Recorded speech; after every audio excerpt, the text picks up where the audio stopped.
Hello, everybody. Welcome to Funnel 3.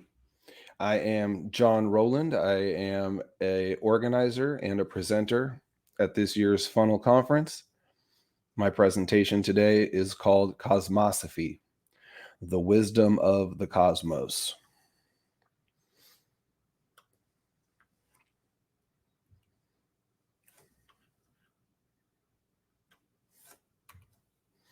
My presentation is about how everything is one, about unity consciousness, about human consciousness, about reality, about meaning, about objective and subjective. Cosmology is the study of the cosmos or the study of the all. It's that ultimate sense of looking without at the universe and considering who or what is it? Who or what created it? Was it created? Can something exist without being created? It also involves looking within and considering who and what are we? Where are we? Why are we? Who am I? What am I? What, if any, are the limits of what we can know about the cosmos? So, as we look at the cosmos throughout time, we develop our cosmology and we derive our cosmosophy. Contemplating the cosmos, understanding its order, and aligning your actions with it is a human's highest achievement. It is the essence of spiritual development. Before we begin, some things you should know. First of all, I'm an eternal optimist. I remember being a child at church, hearing all the doomsday about Armageddon and the end of the world. And I remember as a kid even thinking, well, we're still here for a reason, right? Even though apparently we're destined to a fiery ending, we're still here for a reason. So maybe God still wants us to make it better. And in my simple childhood mind, I already had that attitude. And in all honesty, I've maintained that attitude. The other side of that is if it's to watch it all burn, if that's why we're here, well, what better time to be alive?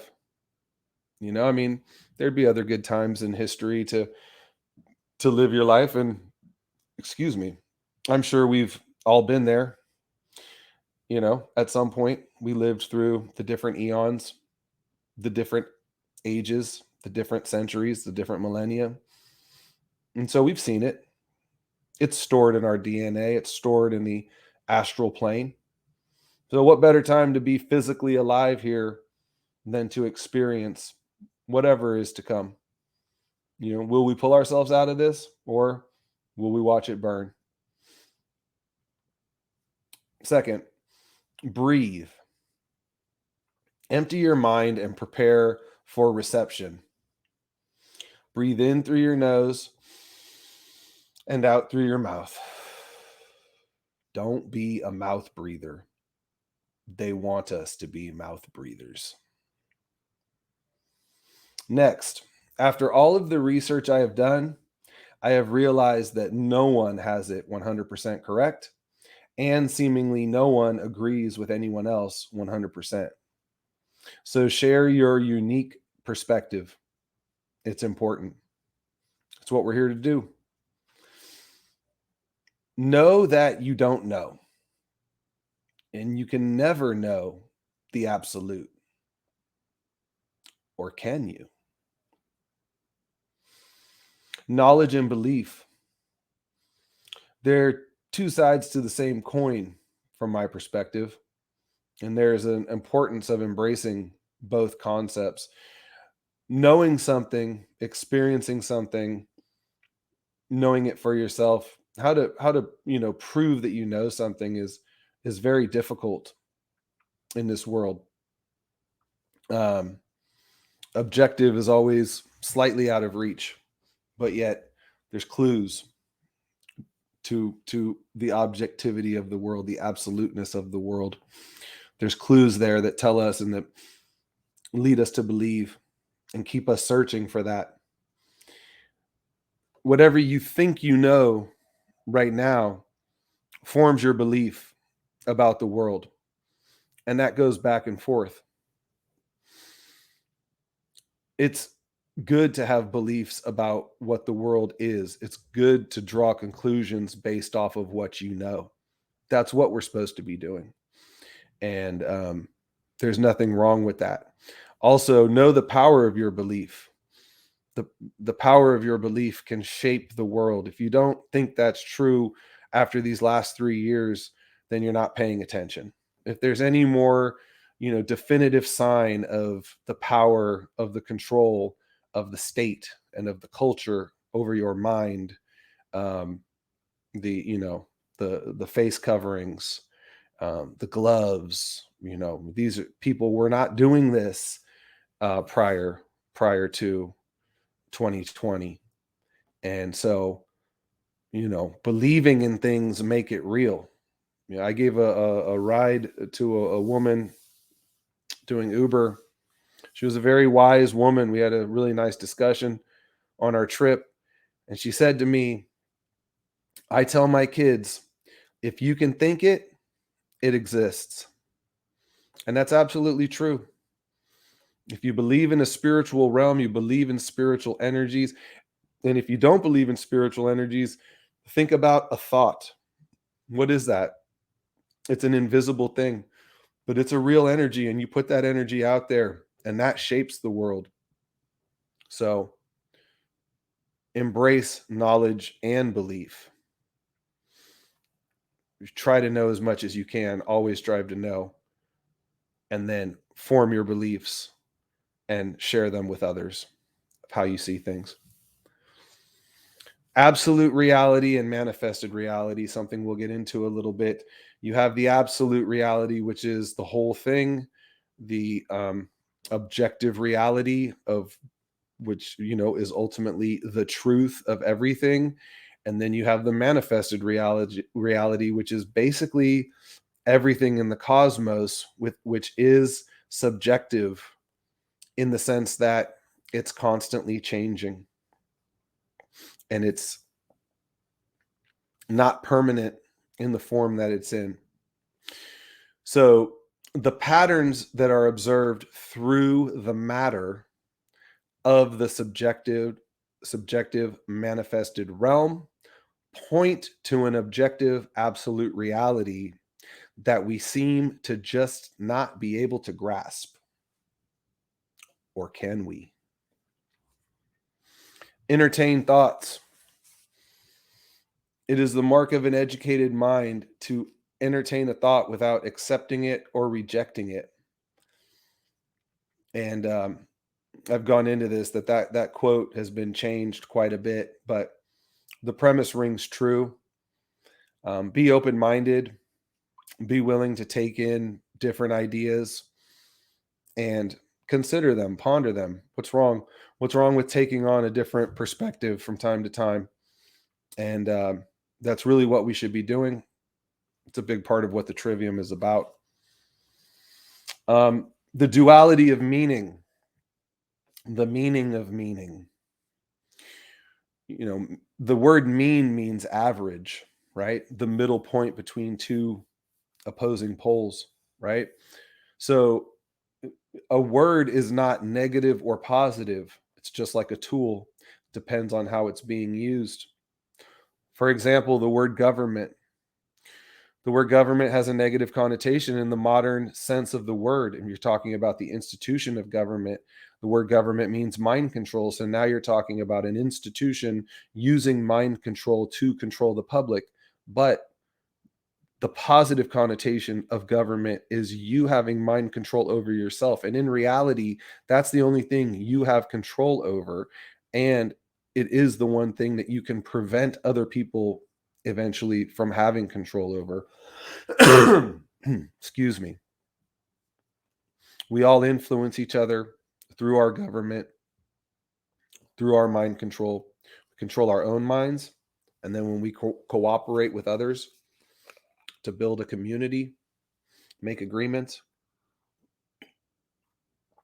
We have to use mind control there because we have to control ourselves to live up to the agreements that we made, control our minds to express how we want things different, and then negotiate, come to compromises.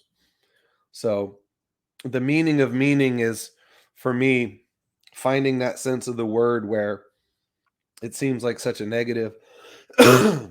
Government seems like such a bad thing, but if we shift that and use the positive connotation of the word, we should be rejoicing in our mind control.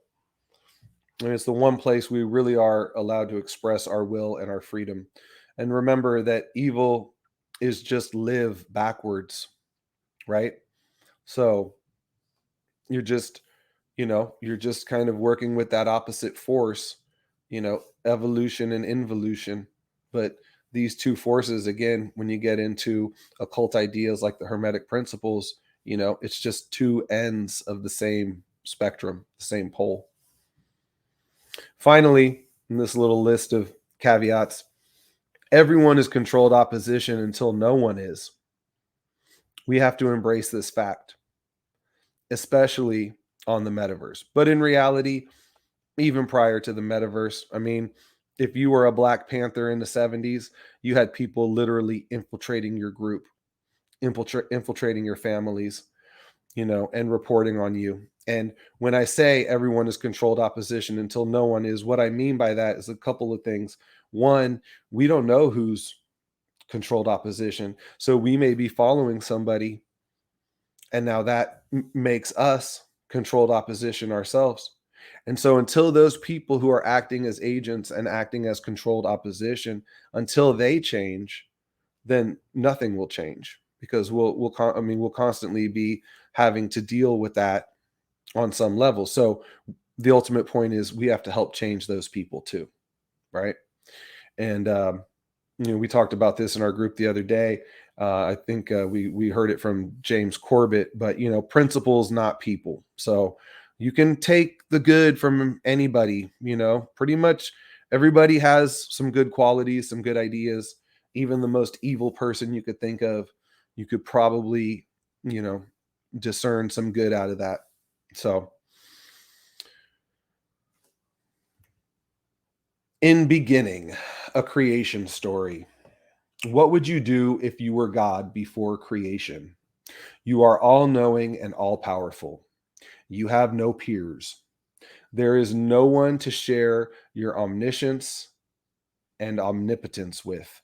So you decide to play a game, the game of creation. You emanate and create as much as possible. You create for infinity or eternity. You give all of your creations amnesia so they forget that they are God. This gives them a sense of free will and initiates a cosmic game of hide and seek. And the point of the game is for the emanations of creation to eventually return to God by realizing and remembering that they are all one. Once they return to the all, the game is over until you, God, decide to play again. 30 years ago, I discovered this creation story in a book called The Wisdom of the Yi Jing at my friend's house on his father's bookshelf. The Yi Jing is one of the oldest books from China. It survived the burning of the books in China. And Yi Jing means the book of changes. This book is actually an oracle. And as you can see there on the screen, there's 64 hexagrams, but these hexagrams are lined up on top of each other. And they're either made up of a solid line or a broken line. So the first symbol is 6 solid lines, and that symbol represents heaven. The second symbol is 6 broken lines, and that symbol represents earth. And from there, the myriad of things are created. It ends up with 64 symbols.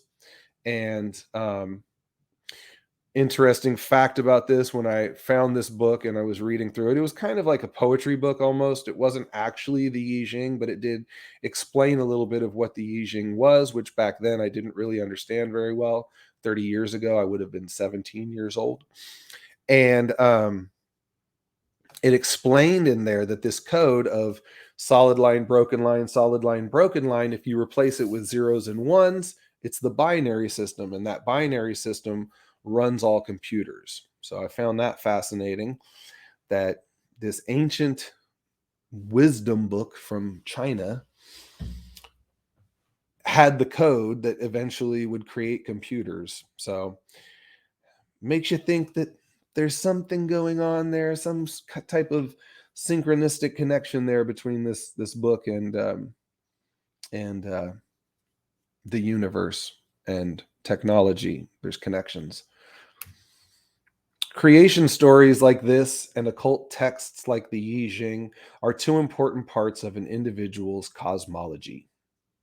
Cosmology is the study of the cosmos. So let's look at the etymology of the word cosmos.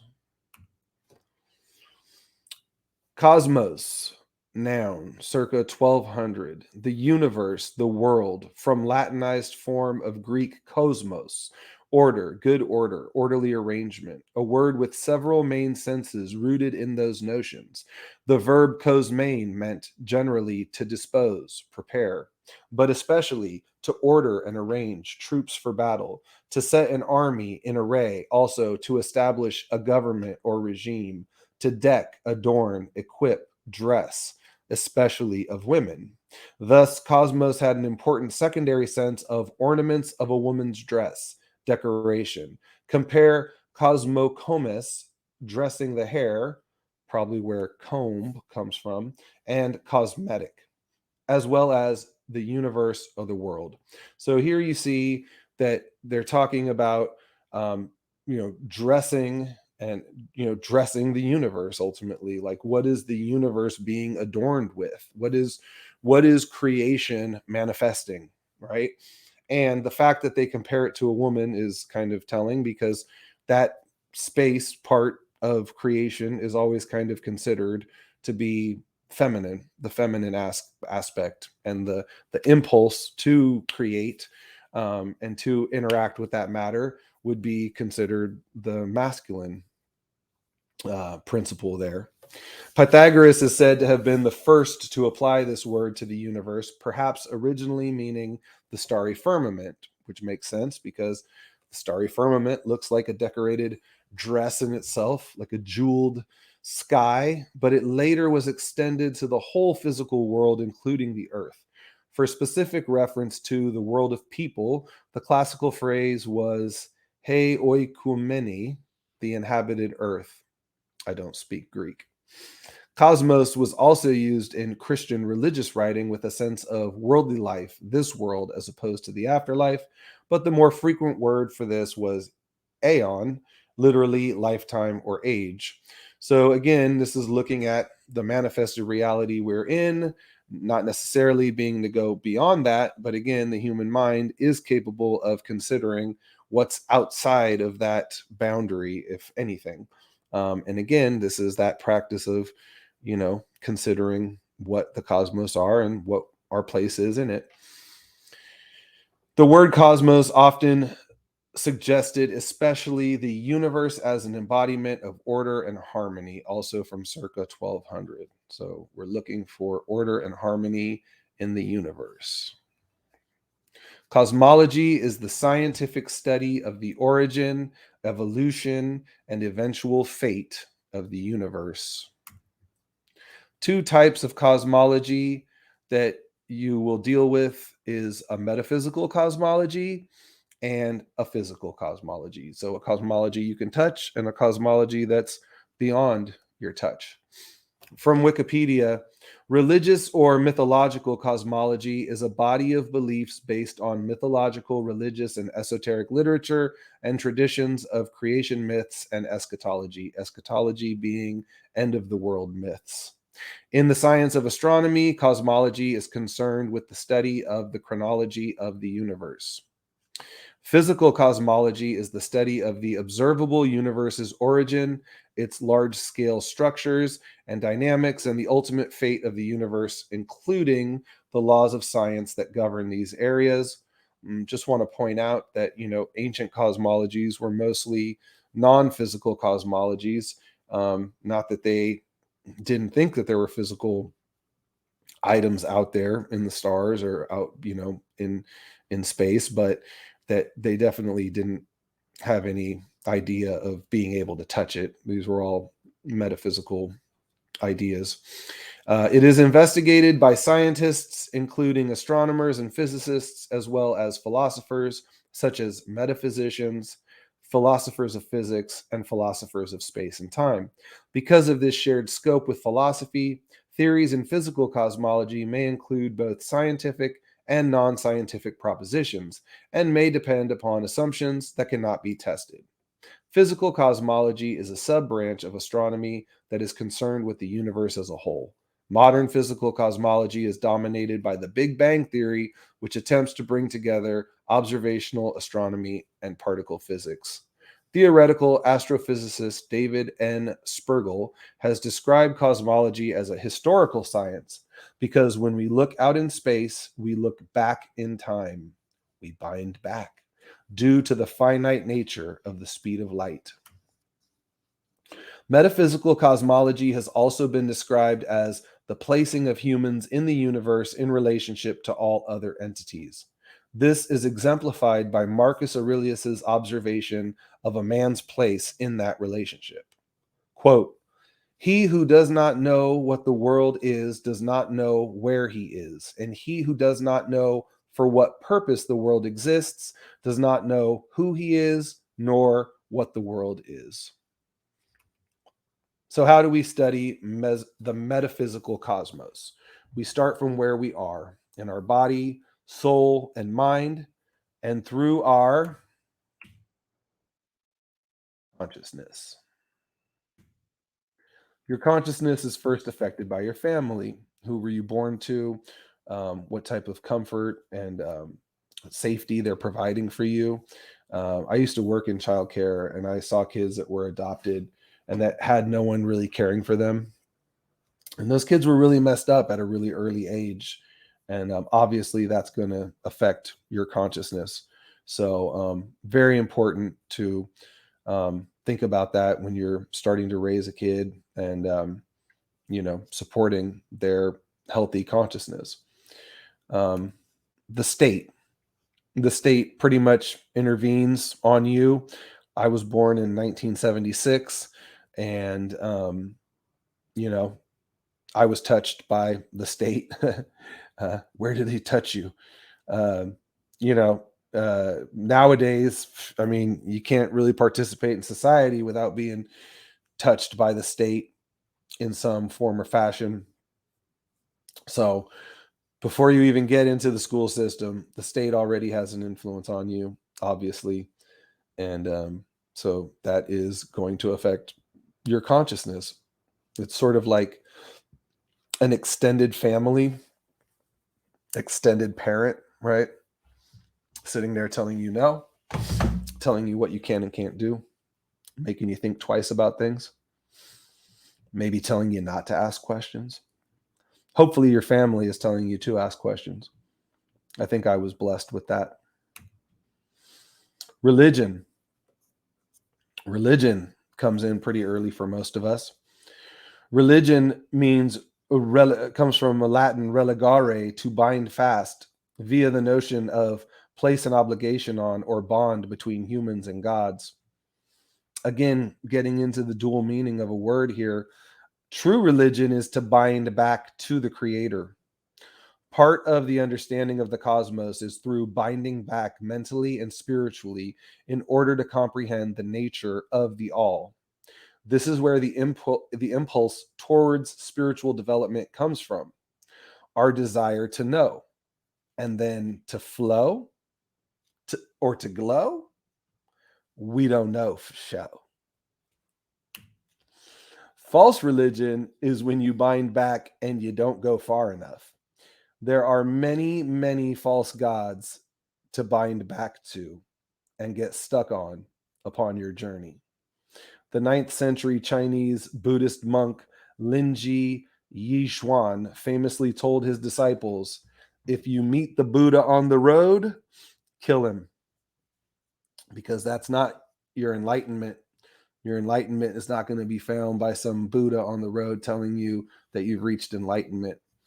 The journey continues on until you actually get there, and you're most likely not going to get there in a lifetime. But we're all working at it. We'll all get there together, once we all figure out that we're God. I was raised in a cosmos where most of the people I knew were taught that the creator was a man in the sky who created the cosmos and was often disappointed in humans and punished us for engaging in our base natural desires that he gave us. Then he sent us a savior who had to die for how evil we were. And eventually the world will end in a fiery war with all the higher forces in the heavens battling it out. But the savior side will win, and the saved souls will get to live in paradise for a certain amount of time. And then I guess it starts all over again. Most of us awaken at some point to question this narrative. On some level, we all question it, even the believers. This is where discernment begins to develop. Do you reject the whole thing, or is there some value to this most influential book and story? My personal journey led me to keep certain aspects that I found positive. I didn't throw the baby Jesus out with the bathwater.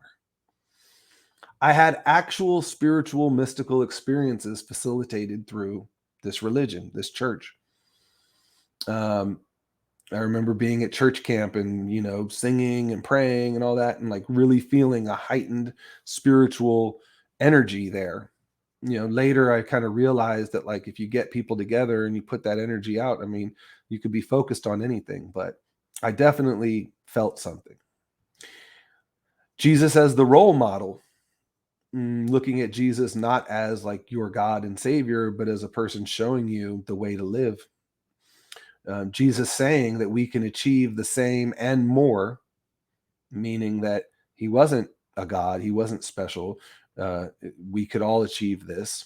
And maybe he had to strive to get there some way, which they occult from us. They leave out the whole story of how he developed these skills.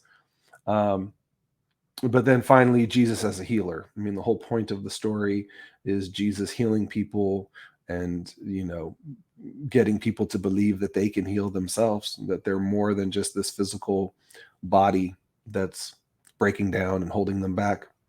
Also, this book, the Bible, has obviously had a huge impact on the trajectory of the world.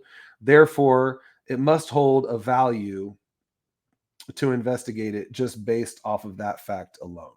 So I wouldn't disregard the whole thing, even though a lot of people that I knew and I grew up with, they did. And they basically became atheists, became anti-spiritual, which I think is probably part of the reason why you have such a, corrupt, messed up religion like that, is to turn people off completely and, kind of like not inspire them to use their discernment. Their discernment is telling them, oh, this thing's terrible. These people are abusing children. They're starting wars. I'm going to discredit the whole thing, disregard the whole thing. I never did that. Modern physical cosmology, this is what we were told is the nature of our planet, where we live, our planet, the other planets in the solar system. We're going around the sun. We're spinning crazy speeds. We can touch these other planets in some physical way. They tell us, we went to the moon. They tell us, we're vast, far, far away, spreading apart, going further and further away from each other. I remember hearing that, maybe at some point, if it goes far enough, it might collapse on itself. Or it might just go forever till we're just in the dark. A lot of things kind of hard to fathom, but this is the modern physical cosmology that we're given, and it's very influential on our consciousness. I mean, especially you look through, mainstream media, Star Wars. It's one of the first movies I remember seeing. I was way into that stuff. I remember imagining as a kid that I was going to build a Millennium Falcon and I was going to bury it underground. I was going to have it underground in like an underground cavern and be able to like fly, take off, go to space, all that stuff. I really remember thinking about that. And I think I started digging a hole. But, kids, man, kids' minds are amazing, right? It's so funny to think about that stuff. Other factors influencing consciousness, mainstream culture and media. I mean, man, I remember laying in bed trying to go to sleep and hearing the freaking news in the background. You can't get that stuff out of your head on some level.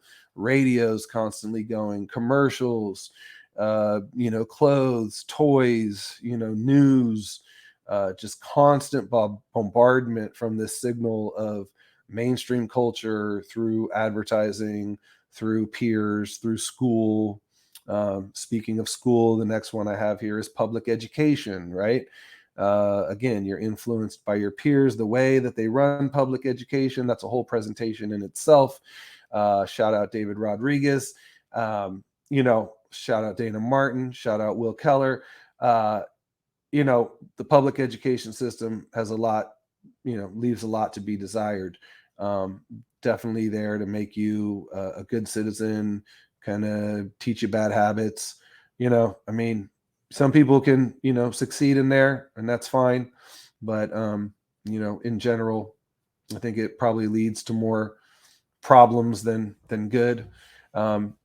Along with the public education system comes this scientism where basically everything's kind of solved, and you listen to the experts and you regurgitate the correct answer.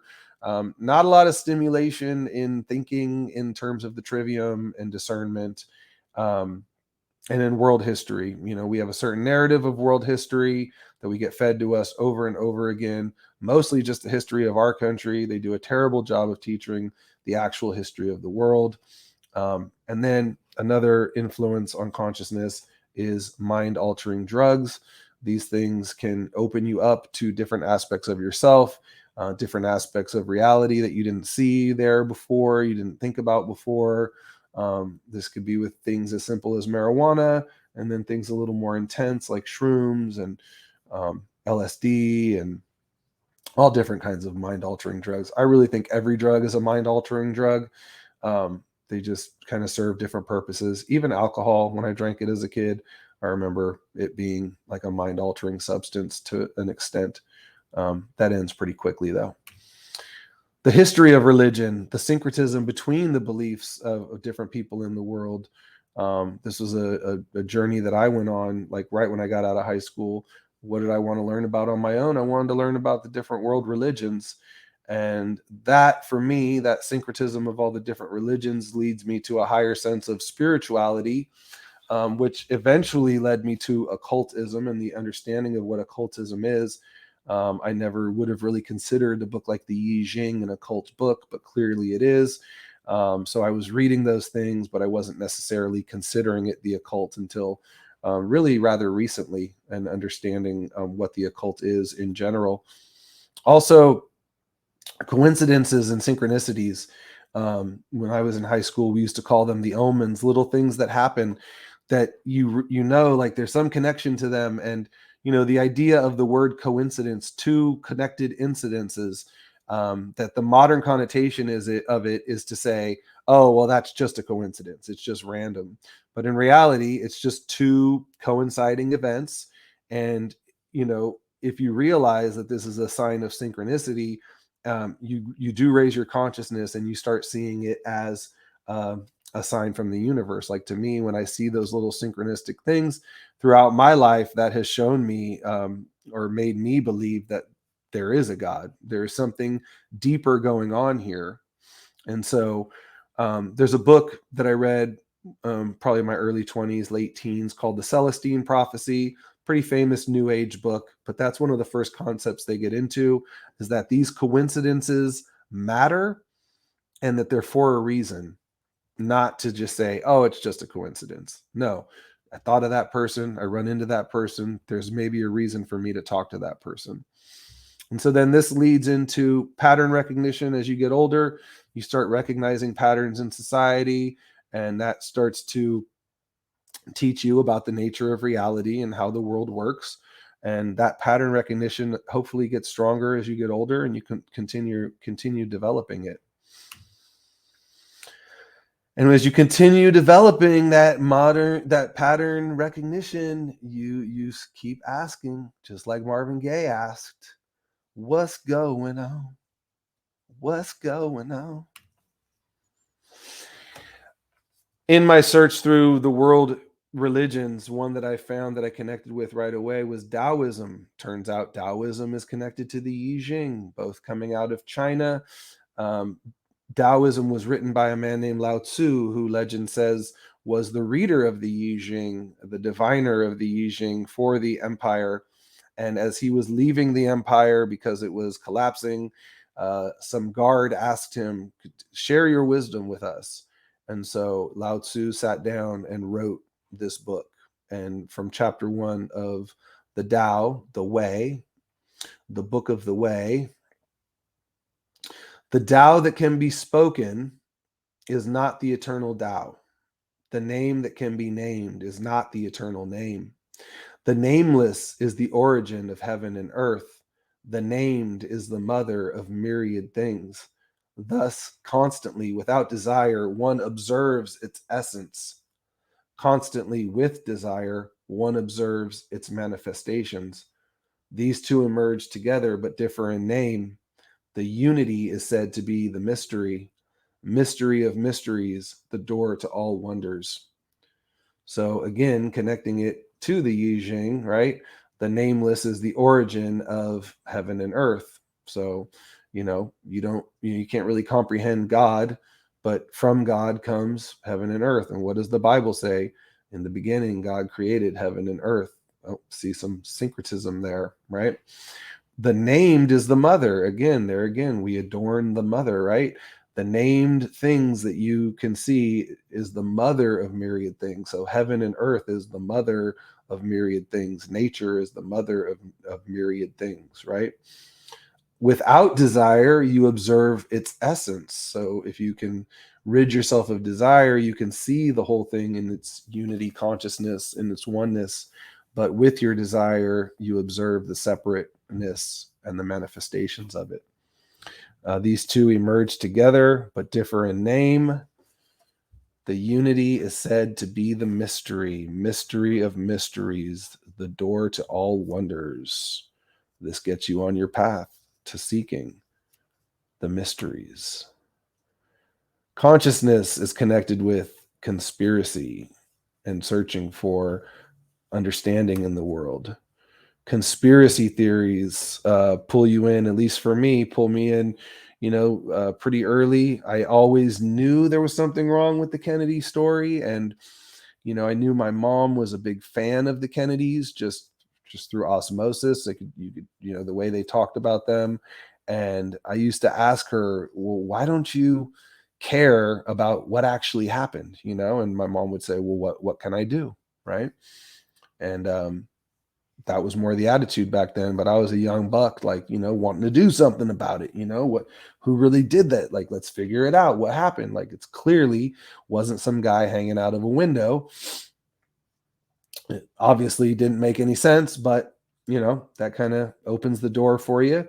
The moon landing, not one I looked into early on, but one again that I always sensed there was something wrong with. Didn't seem legitimate. But again, early on, didn't really look into it. The Bushes, why were the Bushes so powerful?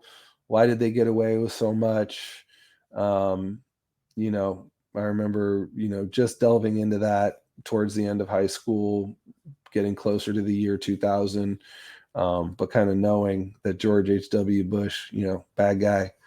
420, not talking about smoking weed. I'm talking about the date 420, Ruby Ridge, Waco, Oklahoma City, Columbine, a bunch of events in the 90s that all seem to be, orchestrated. And again, your pattern recognition starts picking these up.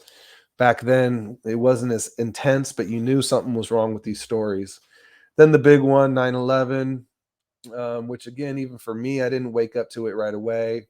I kind of fell into a little bit of a a little bit of a trance, I think, initially after 9/11, and then from a political standpoint and a reaction standpoint to 9/11, I definitely thought we were on the wrong path in terms of like, oh, let's go to war over this, like, but 9/11 starts to wake you up. A few years after 9/11, I was handed a book from a friend by David Icke called "And the Truth Shall Set You Free." There, David Icke kind of lays out a different narrative, right? He gives you a glimpse into a narrative where, these things are all controlled, and the way they do it through problem reaction solution, which is ultimately the Hegelian dialectic, which is ultimately the trivium, thesis, antithesis, synthesis, right? Peanut butter, jelly, peanut butter and jelly, right? And so, how do they run this world? Through the problem reaction solution, through their secret societies. You get a little glimpse into that. Alex Jones, kind of the beginning of the mainstreaming of conspiracy, chemtrails, human trafficking, big pharma. Obviously, I could go deeper, but these are kind of the main ones. One little quick focus I wanted to shine a light on is two authors, Bill Cooper and Annie Jacobson. Bill Cooper, kind of the godfather of the modern conspiracy movement, worked for U.S. Naval Intelligence, getting information about UFOs. He came to the realization that this was misinformation being given to him in order that he would somehow spread this idea that there was all these UFO sightings, and that he ultimately came to the conclusion that there was some sort of plot in place to make people believe that there was all this UFO activity in order to eventually fake an alien invasion in order to gain more control over the people and implement a one world government and religion. And this led him to look into who these people are, what they believe, and try to understand them and like be able to resist them by understanding, what their thought process is. And so he did a whole series on the occult and the different secret societies, what they believe in, and their different rituals. So, but interesting, aspect of him is that, he sort of shined a light on, some of the misinformation coming out from this alien UFO narrative that, beings are coming from outer space. And Annie Jacobson is an author who her first book is Area 51. And Area 51 gets into not the UFO aspect of Area 51 a little bit, but mostly focused on what was actually going on at Area 51, which was military, airplane, spy planes, technology. It was really the competition between the US and Russia, who had taken Nazi scientists and basically split them up. And that basically led to the Cold War. And most of what was going on at Area 51 was spying between Russia and the US.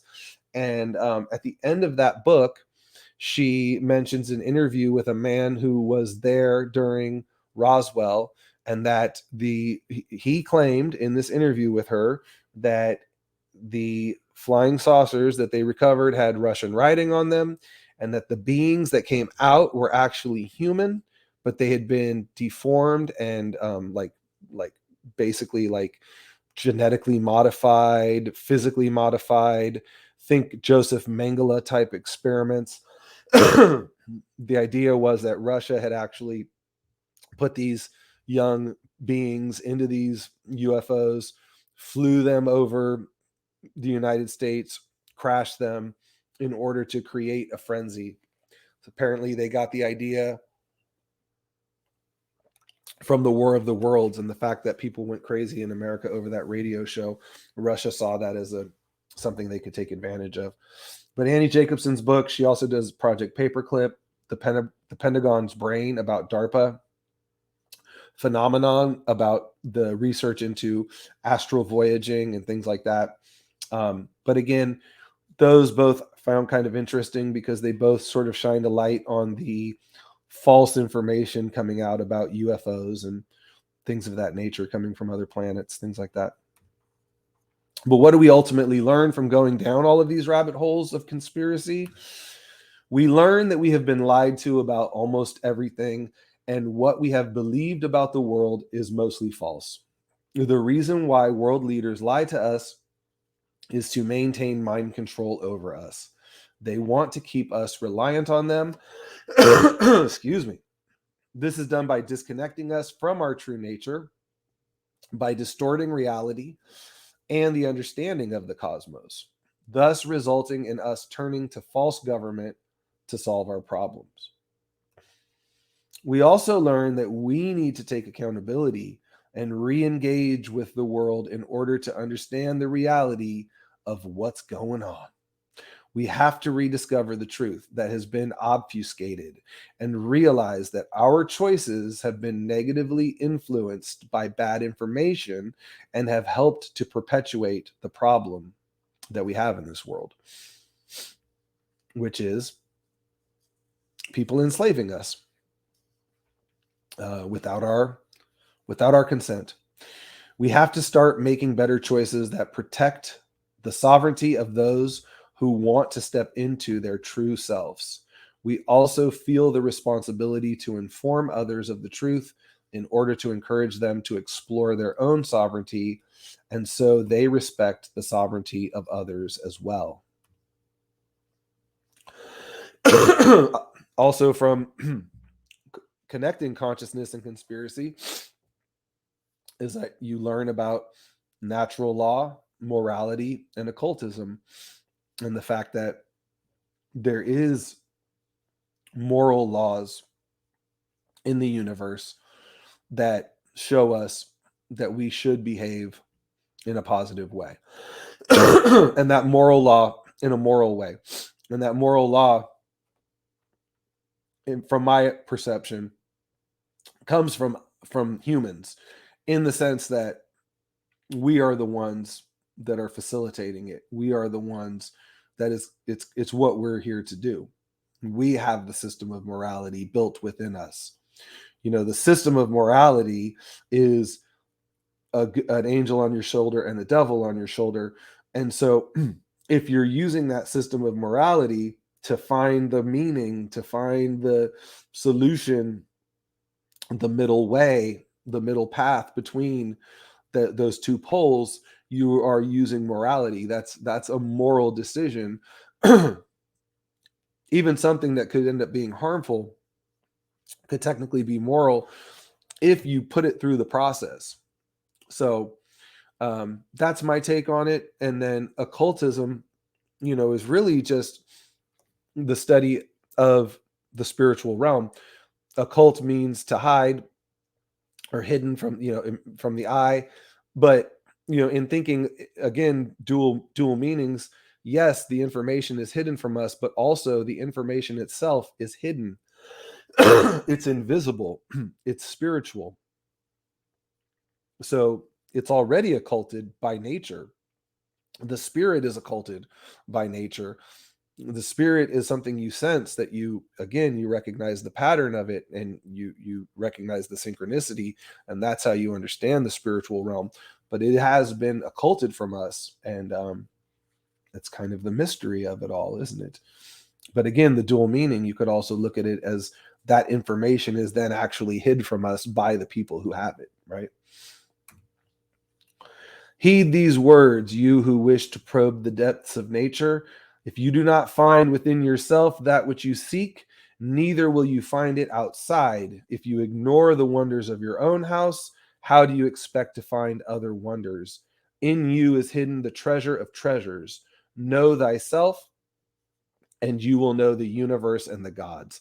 This is why I started with consciousness. This is where we begin, from the natural realm, and we raise up higher.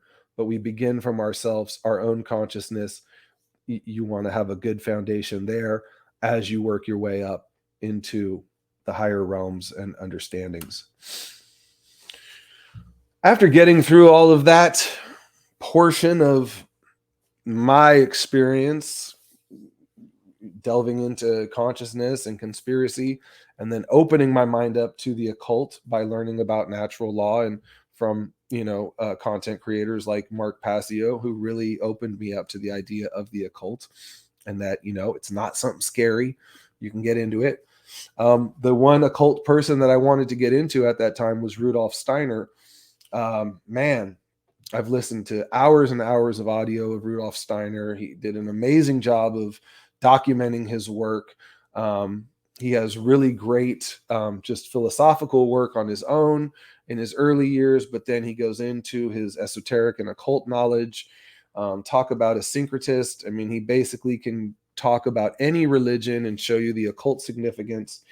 One thing I really want to talk about with Steiner is an alternative narrative of history, where instead of the evolution of us as a biological species, he talks about evolution of ages, of times where we were more spiritual beings in the past, and then now it's basically kind of describing the fall of man into the material realm, and now we find ourselves deeper into this material realm.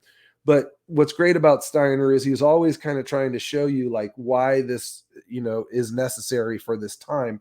There is a reason why we need to fall into the material realm. It's part of our journey. And he talks about two forces that are constantly working on us: the Luciferic forces, which are the spiritual forces trying to pull us up out of the material realm, to go join them in the heights, of the spirit realms. And then there are the Ahrimanic forces, which pull us down to the lower realms, down to the material. We are in an Ahrimanic age, which has become very material.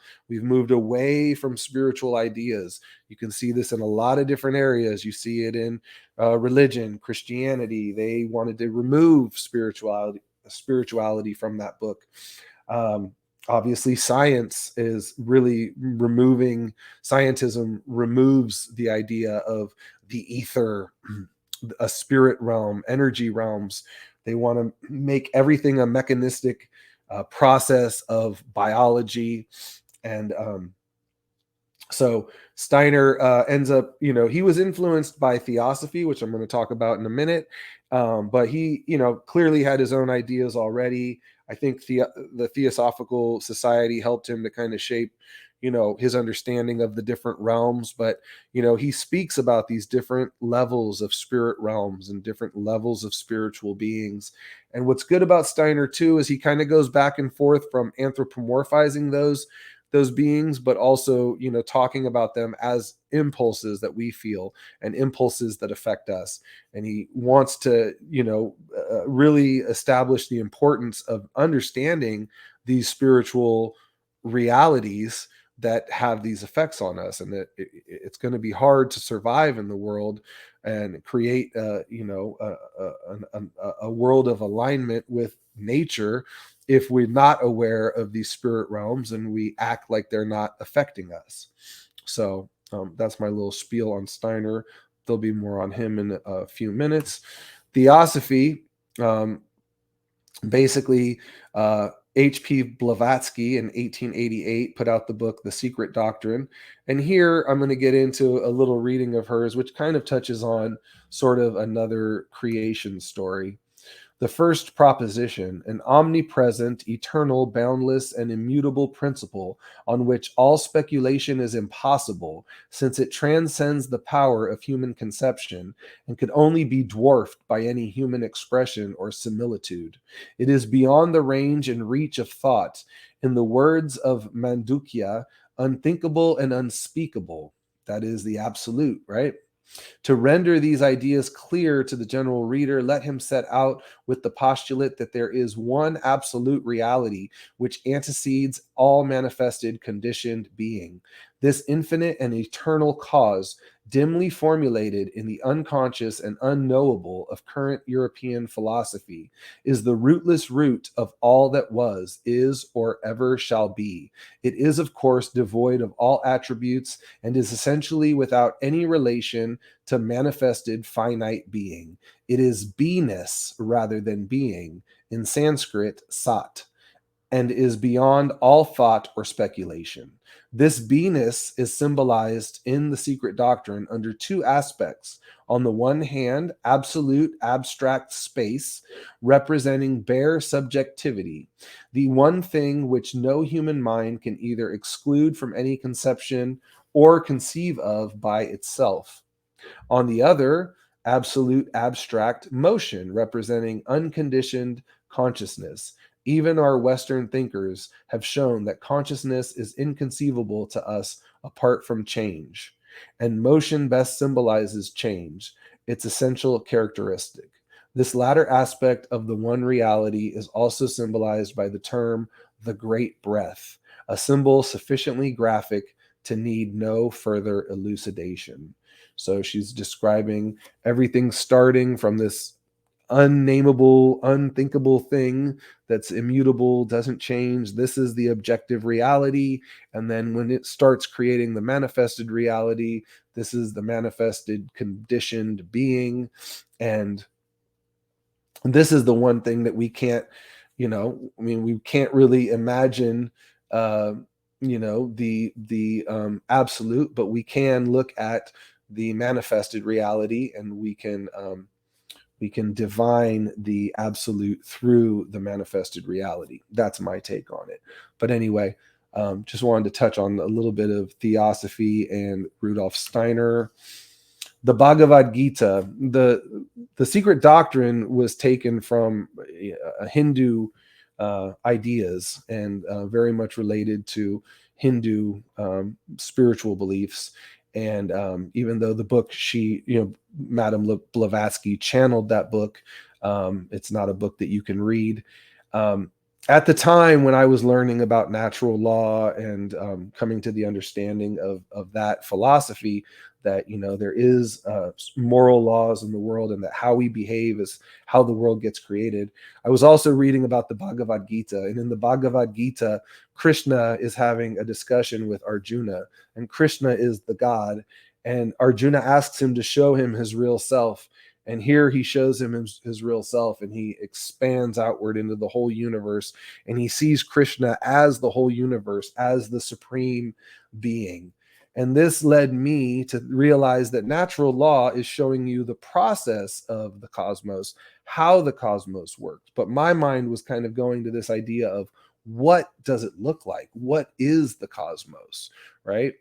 And I created the idea of the Nus, the natural universal spirit. It has three aspects. It has the nature, the material realm, the universe, which is the whole containment of everything, and the spirit, which drives everything. So the universe is sort of like the oneness of it all. The two aspects of that oneness is nature and spirit. So the natural universal spirit, I call it the Nus. This is my own idea, going into this, but again, it's related to other people's idea. It's just my creative way of putting it. It's nothing new. Natural universal spirit is another expression of the trivium and the Trinity, right? In the same way of the absolute and the manifested reality coming from the beingness in theosophy, right? The heaven and the earth, being created, and then once those things are created, then another, the trivium is created when you get to that synthesis of those two things, and from those three things come the myriad of creation. So just wanted to share this. And the interesting story about the Nus is, as I was putting out some content with this concept in mind, the natural universal spirit, someone said to me, "Do you mean the noose?" And I said, "The noose? What's that?" So I look up the noose, and the noose is basically the idea of this initial spirit. It's like the outside realm of this containment, and it's the spirit that sort of penetrates everything, and it's where noumena comes from. So it's the idea that, like, this realm of ideas and concepts and potentialities that gets manifested, that it exists in a mind, the nous, that and again, go along with the 7 Hermetic principles, which again you learn through occultism. The all is mind, right? Turns out the nous is basically the same concept that I had with the natural universal spirit, that you can breathe it in. We're all a part of it. We're individuals within it, but if we can imagine ourselves as all one part of it, then we can tap into it. So I found the nous fascinating. We can tap into the nous, similar to the like Akashic records again. And from there, from the nous, we manifest the noumena. We manifest these things that exist in potential and exist in ideas. And if you can think it, it exists, right? Even if you don't manifest it. But yeah, it's like this, our connection to that universal mind. And I do think it's part of what makes humans special, at least here on this realm where we are. We seem to be the only beings that can be able to do that. Not that I think we are. I think the higher realms can do something like that, but I don't know that they could bring it into manifestation the way we can, because we're definitely in the realm where we're in between the spirit and the matter. Now, funny that the nous, and the nous, which they feed us, right, is a second signal that they're feeding us. So instead of that original natural spirit that we're taking in and we're, using to create reality, now we're getting this bombardment of the nous, right, which is a false signal, which causes us to turn away from the natural symbol and create, the world that we have now, and so we got to turn off that signal, kind of like the movie They Live. They got to knock that signal out. Through the nous, I came up with the concepts of truth discovery, the discernment principle, and spiritual development. Ultimately, this is how do we, cut through the noise. And these are 3 basic principles that, like, truth discovery is the one thing that we desire to do as humans. A lot of people turn it off, but the people that are listening to me right now, I know most of you are on a constant, striving to find truth and to get away from that false message and find the true message. So truth discovery, and then the discernment principle, that it's actually the nature of humans to discern. And the discernment is actually morality.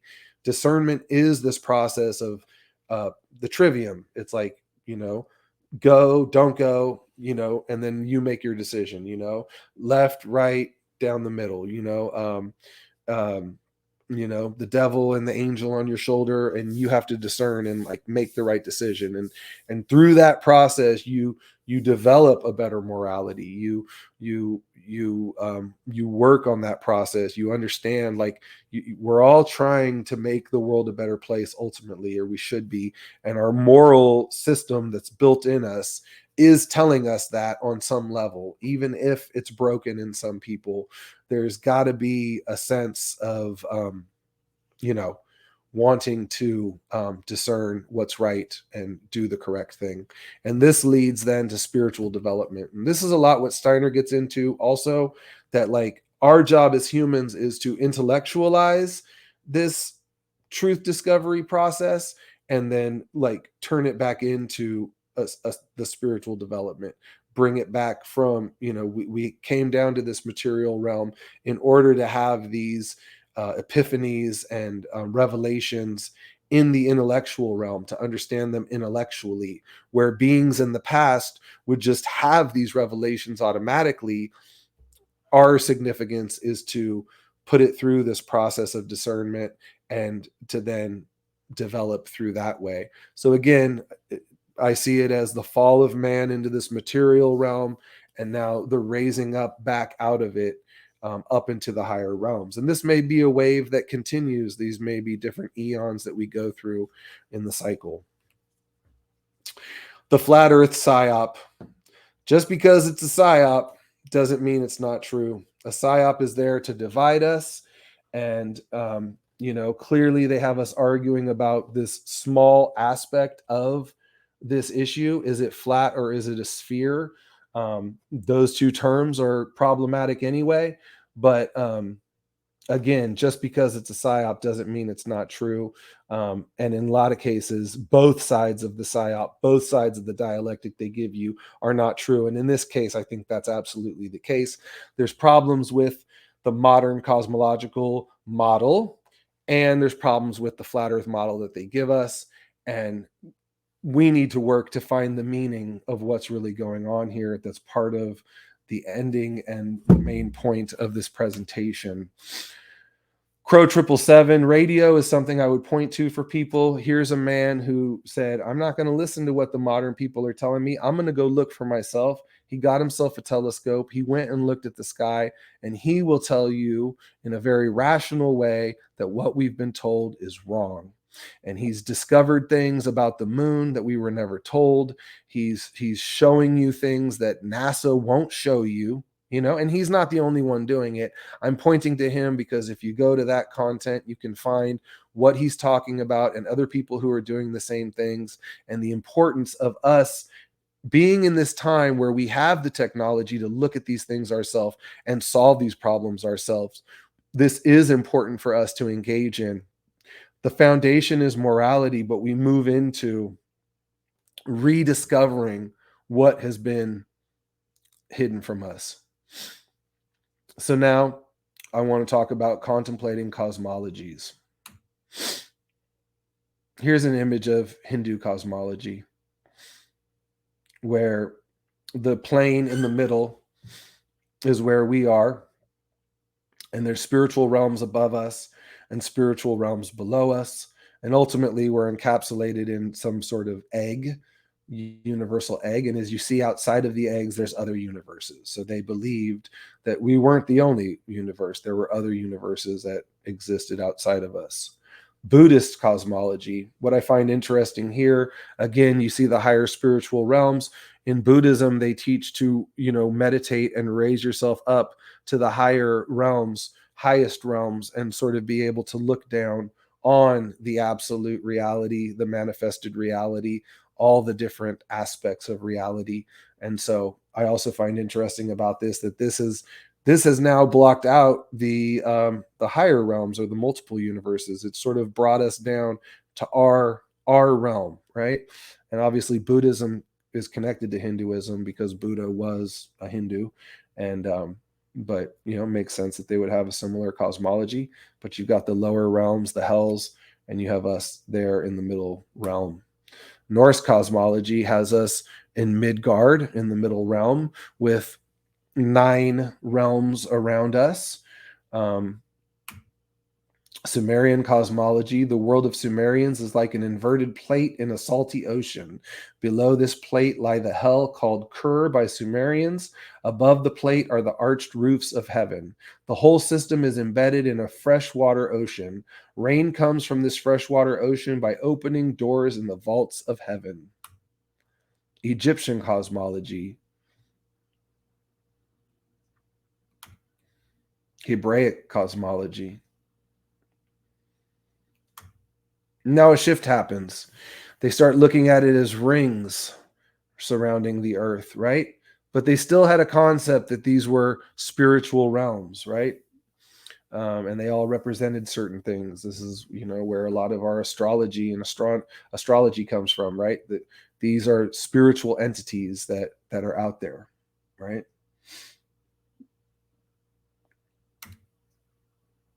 There is Tycho Brahe.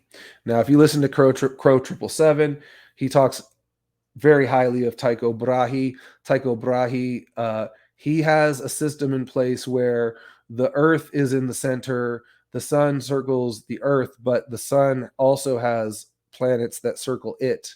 So there's actually 2 separate systems going on here. And Kepler was actually a student of Tycho. Tycho Brahe, he never really went against what Tycho said, but then eventually, ended up pushing the Copernican model, which we have now, which puts the sun in the middle, puts the planets outside of that. And again, this is the modern physical cosmology that we have today, which we are told is the right answer, and there is no other reason to look at any of the other ones. This is from a website called Tycho's, which is kind of delving into the Tycho model and actually elaborating on it. I'm going to read, quote, "It can hardly be denied that the Copernican model is marred by a number of problems which, objectively speaking, challenge the limits of our human senses and perceptions. To my mind, there is nothing intuitive about the Copernican theory. Even if you disagree, I think it is safe to say that the current widespread acceptance of it relies on the faith that most people have conferred to those prominent scientists who, about 4 centuries ago, decided for every one of us that it was not only a credible theory of our universe, but that it was indeed the definitive one. Paradoxically, the so-called Copernican revolution was hailed as the triumph of the scientific method over religious dogma. Yet, when challenged by the likes of Tycho Brahe about the absurd distances and titanic sizes of the stars that the novel Copernican model's tenets implied, the proponents of the same invoked the omnipotence of God.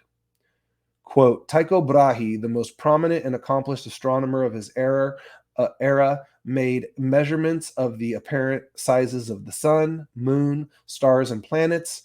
From these, he showed that within a geocentric cosmos, these bodies were of comparable sizes, with the sun being the largest body and the moon the smallest. He further showed that within a heliocentric cosmos, the stars had to be absurdly large, with the smallest star dwarfing even the sun. Various Copernicans responded to this issue of observation and geometry by appealing to the power of God. They argued that giant stars were not absurd because even such giant objects were nothing compared to an infinite God, and that, in fact, the Copernican stars pointed out the power of God to humankind. Tycho rejected this argument. And this was regarding how Tycho Brahe noted the absurdity of the Copernican theory regarding the bigness of stars by Christopher M. Graney. Here, Native American cosmology, artist's interpretation of Southeastern Native cosmology shows the tripartite division of the world. The axis mundi is depicted as a tree or post connecting the fire symbol of this world, the sun symbol of the upper world, and the swastika symbol of the lower world. Drawing by Jack Johnson, reproduced by permission with permission of F. Kent Riley. Finally, I do have a quote here from Rudolf Steiner that before I read, I want to just say that regardless of what your idea is about what flat or spinning globe or whatever, or you think that it doesn't matter, I just find it interesting that in a community that wants to look at the trivium and occult information and what these ancient people believed, that we just simply poo-poo these ideas that they had and disregard these ideas that they had, and we don't even take into account the significance of what they are. I mean, me as a kid growing up and believing in the Copernican model that I was told, I never, I was just told, oh yeah, they used to think it was flat. I never really thought of what that meant. And if I did think of it, I probably did think in my mind of a floating disk in space, but that's clearly not the model that they had. And it is of value for us to look at that. I am dealing with a 5-year-old son who is obsessed through media with the Copernican model and the planets. And to me, I think the important thing to do is to teach him multiple models and let him decide on his own. We talk about the problem with the school system. We let these kids walk into a kindergarten classroom and we tell them this is how it is, and we don't even let them investigate it on their own, when we're living in a time where, like people like Crow 777, you can go out there and investigate this stuff on your own. And as you look through history, none of these people completely agreed with each other. Even before Tycho Brahe and Copernicus, there were other people who had models which were slightly different of what was going on up there. So I think that, again, starting from a place of morality and natural law and using that as the foundation, now is the time, which it's already happening.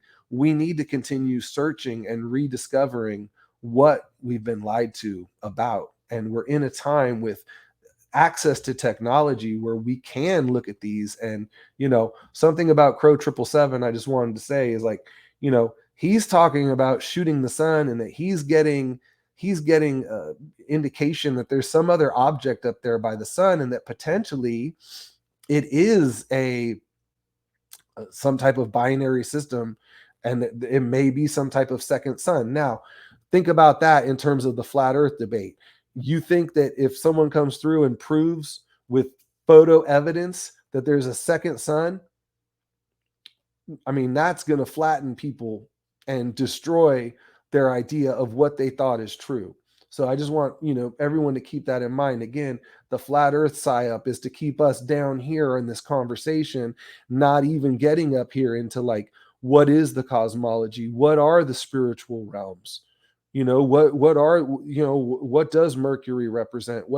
And I know in astrology people get into that, but we need to embrace it as like, these are actual spiritual entities that have an effect on us, and we can intellectualize it and say it's a principle.